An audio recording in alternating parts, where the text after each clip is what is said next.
Rengiamąjį sąsiuvinį. Sąsiuvinys buvo pildtas iš 2 dalių.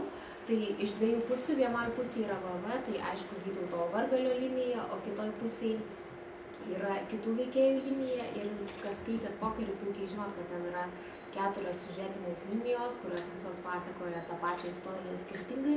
Tai Gavelis tam tikrus faktus, kaip turi kiekvienoje linijoje kas būtų papasakota, kaip matot, išsirašydavo. Vienoje vienaip, kitoje kitaip. Tai, žodžiu, yra toks Vilniaus pokerio sąsiuvinis. Įdomus dalykas, vėlgi aš čia atknisau archyve, kad, tarkim, ir autorinė nuoroda Vilniaus pokerio pabaigoje yra, kad romanas rašytas 79-87, bet štai užrašų knygelėje, kuri yra datuojama spėtinai apie 78 arba gal net 77 metus, jau veikia toksai personažas kaip Alfonsas Džindžeris Ilabo Vagneris, kuris yra vienas svarbiausių romano Vilniaus džiazas veikėjų. Ir iš tikrųjų pirmas romano Vilniaus džiazo rankraštis, saugomas archyve, yra datuojamas 78 metais. Ir taigi mums leidžia manyti, kad Vilniaus džiazas buvo pradėtas rašyti arba apie jį mąstyti buvo pradėta anksčiau už Vilniaus pokerį. Ir labai įdomus dalykas yra su tuo Vagneriu. Nijolė Gavelienė man yra pasakojus ir pats Gavelis yra tą minėjęs pokalbyje jau minėtam su Romu Daugirdu pasirodžius Vilniaus džiazui, kad, žodžiu, Vagneris, jie kurso keli draugai, turėjo susikūrę tokį personažą, kur per nuobodžias ir privalomas sovietmečių, kaip ten tos marksistinės filosofijos arba ten kokio karinio paskaitas, žodžiu, jie siuntinėdavo sąsiuviniu, kur vienas parašo sakinį, ką darė Vagneris, kitas pratęsė ir, žodžiu, eidavo tokia labai keista istorija iš studijų laikų. Ir pats Gavelis yra sakęs, kad Vilniaus džiazas, va šitas romanas yra jo duoklė studijų laikams. Jeigu kas yra skaitęs šitą tekstą, tai puikiai žino, kad yra 3 dalys. Pirmoji dalis, veiksmas vyksta tokiam visiškai niūriam ir pilkam sovietmetį, rodo fizikų fakulteto kasdienybę ir pagrindinis įvykis, kuris jų laukia, tai yra vasara karinė stovykla. Tai, žodžiu, va čia yra Gavelio toksai nusilenkimas studijų laikams, beje, Kunčinas labai kritikavo šitą, kad kodėl Gavelis 93 metais publikuoja tekstą, kuris yra, visas romano veiksmas vyksta sovietmečiu. Vilniaus džiazas yra paskutinis romanas, prieš tai buvo Jauno žmogaus memuarai ir Vilniaus pokeris, kur visas romano veiksmas iki galo vyksta sovietmečiu. Kiti romanai po Vilniaus džiazo yra veikėjų tam tikri etapai, kur vyksta sovietmečiu, bet viskas yra koncentruojamas į šių dienų istoriją.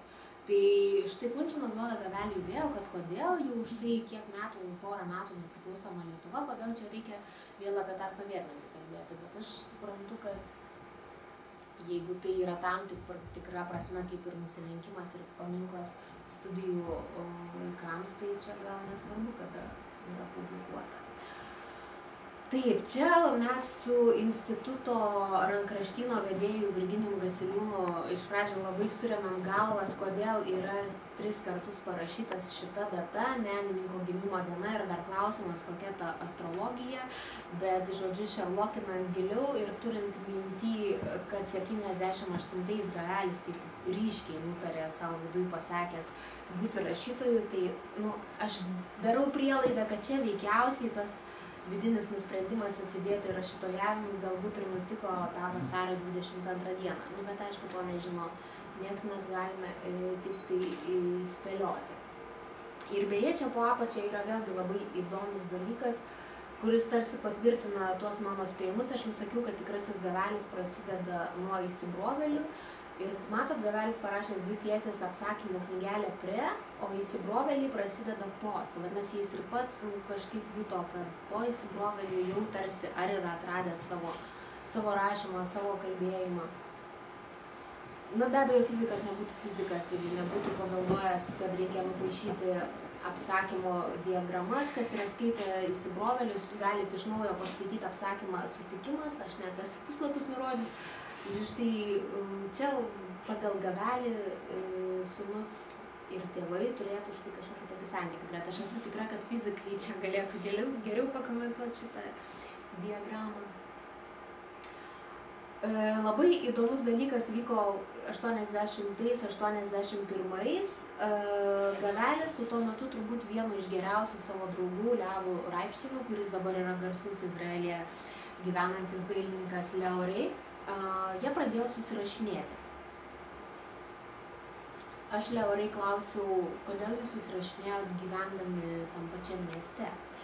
Ir Leo Rey man paliudėjo, kad tai buvo Gavelio idėja ir jisai jai pasidavė kaip tam tikram žaidimui, tam tikram kažkokiam gyvenimo praskaidrinimui, kad tai galbūt gali būti kažkas įdomu ir iš viso dabar yra išlikę 12 laiškų. Labai liūdna man kaip tyrėjai, šie laiškai yra publikuoti knygoje Bliuzas Ričardui Gaveliui su tam tikrom klaidom, bet tai nesvarbu, nors kai kurios klaidos svarbios, bet yra įdomu ir apsunkina komunikaciją tai, kad yra publikuoti tik tai vieno iš susirašinėjimo dalyvių laiškai. Ir Leo Rey atsisakė publikuoti savo atsakymus Gaveliui, pamastęs, kad jie gal kažkaip labai nerimti ar nepritinkami, nes iš tikrųjų Gavelis labai sąmoningai, man taip atrodo, jis tos laiškus konstravo kaip savo kūrybos paraštės, nes būtent laiškuose iškyla turbūt pati svarbiausia Gavelio tokia kūrybinė koncepcija, kuri vadinasi vidinių gyventojų teorija. Vidinių gyventojų teorija pirmą kartą aprašoma ir pasireiškia apsakymų rinkiny Įsibrovėliai. Ir aš neatsitiktinai sakau, kad tai yra savotiškas manifestas. Pats didžiausias Įsibrovėlių tekstas yra apysaka galbūt ir būtent joje Gavelis žaidžia su skaitytoju, jisai nuolat jį apgaudinėja, dėl to, kad yra visiškai nepatikimas pasakotojas, tu skaitai tekstą ir tu niekada nežinai, kas jį pasakoja. Ir tik tai pabaigoje, žodžiu, paskutiniu sakiniu yra išsprendžiama visa šita painiava ir tarkim, aš kaip skaitytoja nuolatos jaučiuosi išduriama. Tai vidiniai gyventojai yra labai keistas dvigubas konceptas.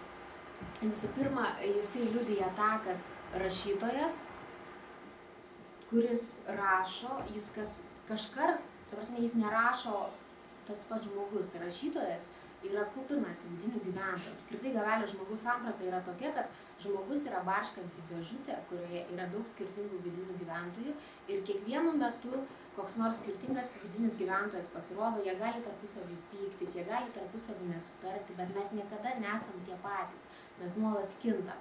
Tai ir rašytojas rašydamas, jis nerašo toks pat, jis vakar rašė vienoks, nes rašė vienoks vidinis gyventojas, šiandien rašo kitoks.